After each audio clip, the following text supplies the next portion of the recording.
Hello and welcome to Living Japan, the channel which looks at moving, visiting and living abroad here in Japan. Now before I start this video, I want to just give a very brief shout out to everyone. I hope you're all taking care of yourselves. I really hope that COVID is not impacting your lives too badly and that you're all able to stay positive. So please take care of yourself in these difficult times. Now today I wanted to launch a new series of videos. This series is going to be called What Happened In, and it's just going to be a very brief look at what happened in the month past here in Japan. So this might be useful if you're thinking of coming here to Japan, or you used to live here in Japan and maybe because of COVID you can't come back to the country. It will just help you kind of keep up with what's going on here.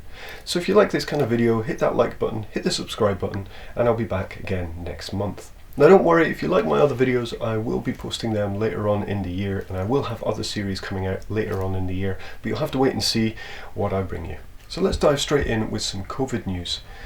Now Japan started off the year with Suga announcing a lockdown on the 5th of January, which would take place for 1 month. This is what I would consider to be a soft lockdown. There's no curfew in place, there's no laws about wearing protective measures, though most organisations will insist that you wear protective measures like face masks at least. Coffee shops are still open like Starbucks and people are still going into work. However, in previous lockdowns, Japanese people were very diligent about taking care of one another, so we'll see how this lockdown plays out. We also saw the peak in COVID-19 cases in Japan, which happened on the 9th of January with 7,790 cases.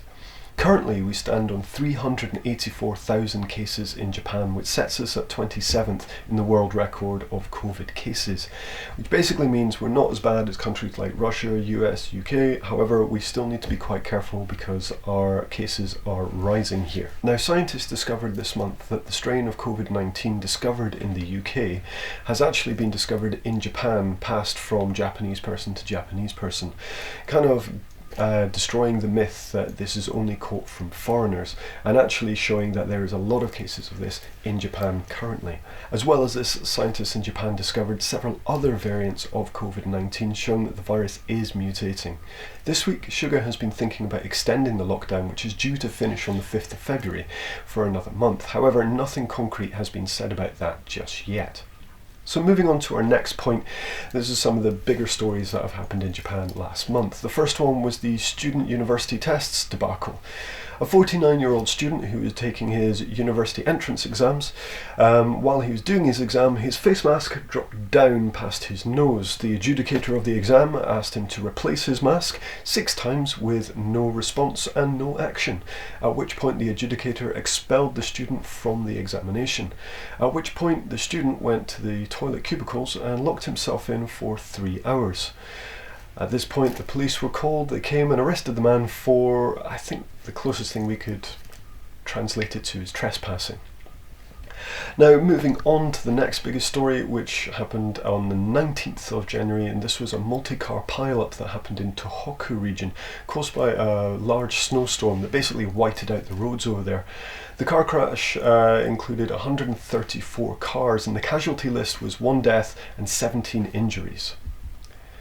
Now before we finish up for today, let's have a little look at the politics. So you heard me mention Suga a little bit earlier. If you're not up on your Japanese politics, Suga is the current Prime Minister here in Japan. He took over from Shinzo Abe back in September. When he took over, he promised to end COVID and restore Japanese economic power. Now he was a huge supporter of a campaign called the Goto travel campaign. This campaign was very simple. It was a campaign where the government would fund part of your holiday travels as in a hope to stimulate the Japanese tourist economy, which had been hit quite hard during 2020, as you can probably imagine. Now it turns out this month scientists have said that the Goto travel campaign could have been responsible for up to 20% of the infection rates during that period of time. And in fact, they think 40% of the infections at that time were actually directly related to travel in one way or another. Now, this has helped, but is not the only contributing factor, to a lowering in Suga's popularity from the public. It's down to an all-time low of 40%, which is much lower than when he first came into power back in September. However, this week, Suga has once again declared that he will see the Olympic Games take place here in Japan this summer, and he will get rid of COVID-19. So guys, that is everything I've got to say for you for this month. January's been a little bit quiet. If you enjoyed this video, if you found any of the information useful, please hit that like button, caress that subscribe button, and come and join me again next month. Until then, please take care, stay safe, and peace out.